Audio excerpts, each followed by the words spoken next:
Prior to this week, the story I'm sharing with you today has only been shared with my attorneys and 4 other people. My mother, Millie, my deceased brother, Chip, Don Canham, and my father, Bo.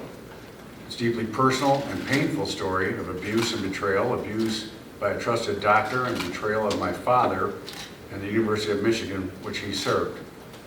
My father sent me to Dr. Robert Anderson for my first physical exam around 1969. I was in the 4th grade and had to get a physical before starting tackle football with the junior Wolverines.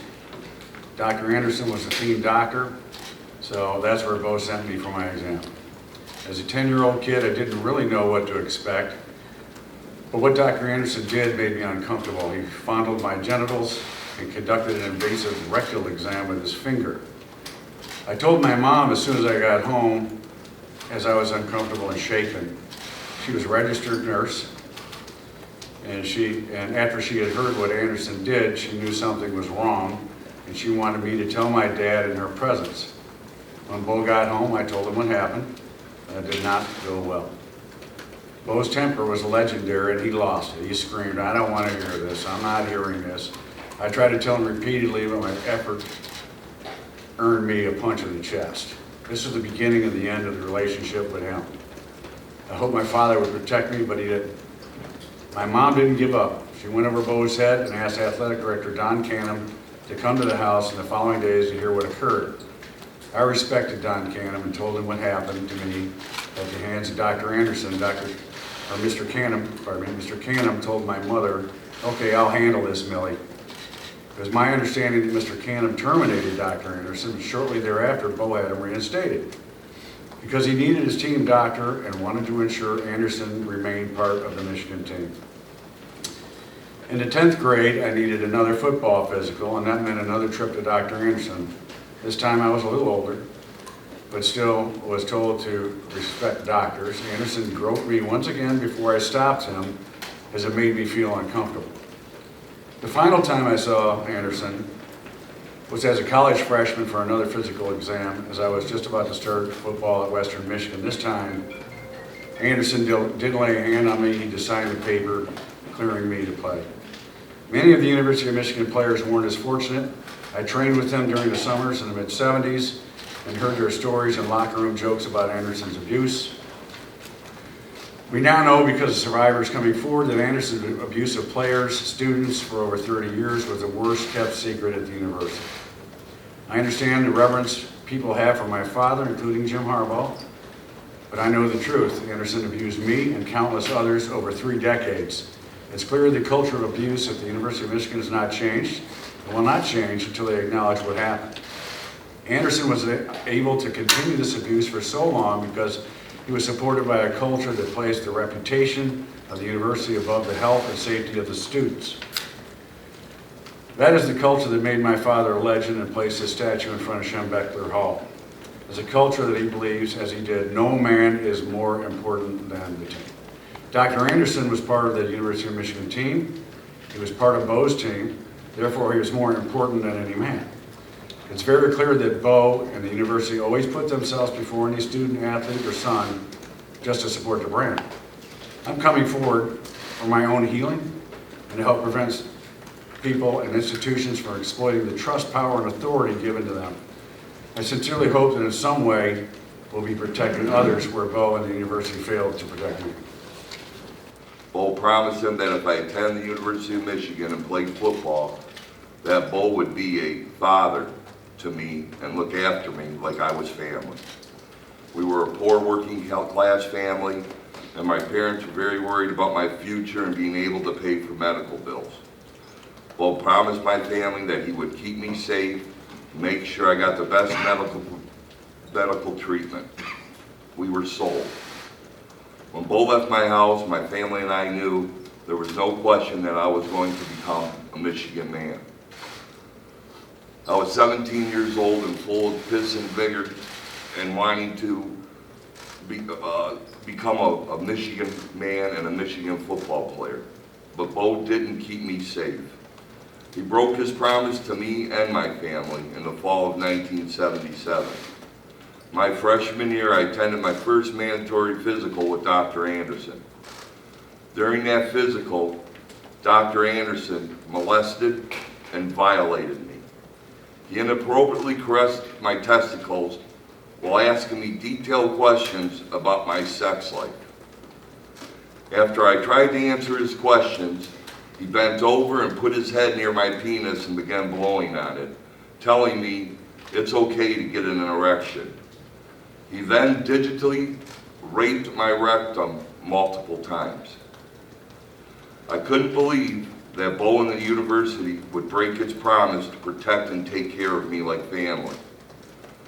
I kept telling myself there's no way that Bo would let something bad happen to us. After practice one day, I approached Bo and reported to him that Dr. Anderson had digitally raped my rectum. Bo looked at me and said, "Toughen up." Bo knew, I knew. Then I was on my own, and Bo was never going to protect us from Dr. Anderson. After I reported to Bo what Dr. Anderson had done, Bo forced me to attend 3 more physicals with Dr. Anderson in 78, 79, and 81. Dr. Anderson violated me again and again. I graduated and moved on from U of M, but the scars of what happened to me by Dr. Anderson and Bo never went away.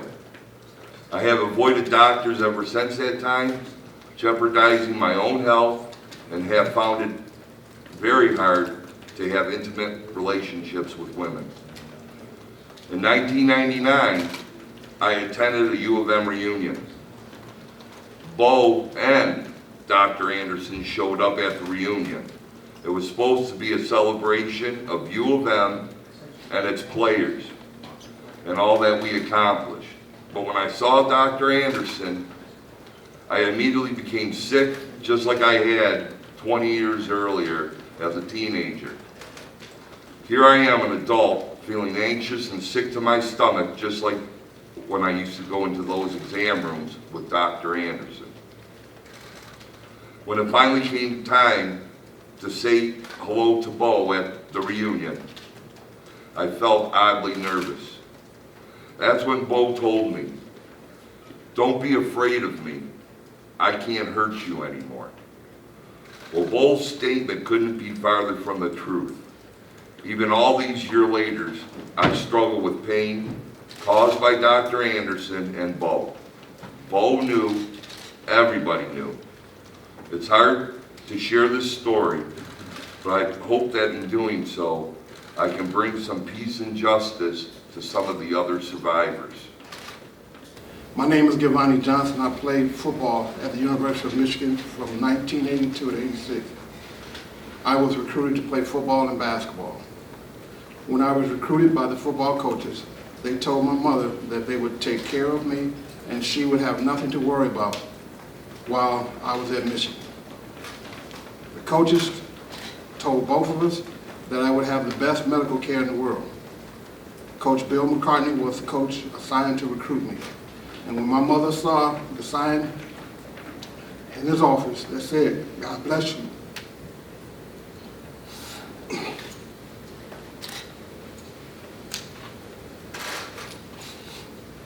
she said that Michigan was where I was going to school. Before my preseason physical, my freshman year, you would hear upperclassmen joking about seeing Dr. Anal. I really didn't know what that Dr. Anal meant. I was told to see Dr. Anderson for my physical. When I had my exam, Dr. Anderson commented on my genitals, played with my genitals, tries to arouse me, and put his finger in my anus. The exam was very painful. I felt humiliated and confused. I never had a medical exam like that before. I had to go back to Dr. Anderson again for either a cold or injury. Same thing took place. I had a rectal exam, and he played with my penis. After that occasion, I told Bo that Dr. Anderson played with my genitals and put his finger in my anus. Bo said that he would check on that with the medical staff. I never heard back from Bo, and he never discussed it with me again. Other players told me not to bring it up with Bo again for fear that Bo might pull my scholarship. I was told not to rock the boat. My complaints about Dr. Anderson to Bo changed our relationship. It became contentious instantly. I was in Bo's doghouse for the fact that he told me during my recruiting that I would be allowed to play both sports, football and basketball. He told me when I asked him, could I go play basketball, that I couldn't play, as he had promised me when I was being recruited. Players and coaches, you should talk about Dr. Anderson's exam regularly. Coaches, you should joke about him and actually threaten Dr. Anderson's exam if you did not think we were working hard enough. Only now do I realize how crazy it was to threaten race as a way of motivating players to work hard. I had to see Dr. Anderson about 15 to 20 times in my years at Michigan for various reasons, cold, physicals, injuries, and etc. If Bo had stopped Dr. Anderson after the first exam, my freshman year, the rest of the assaults would never have happened.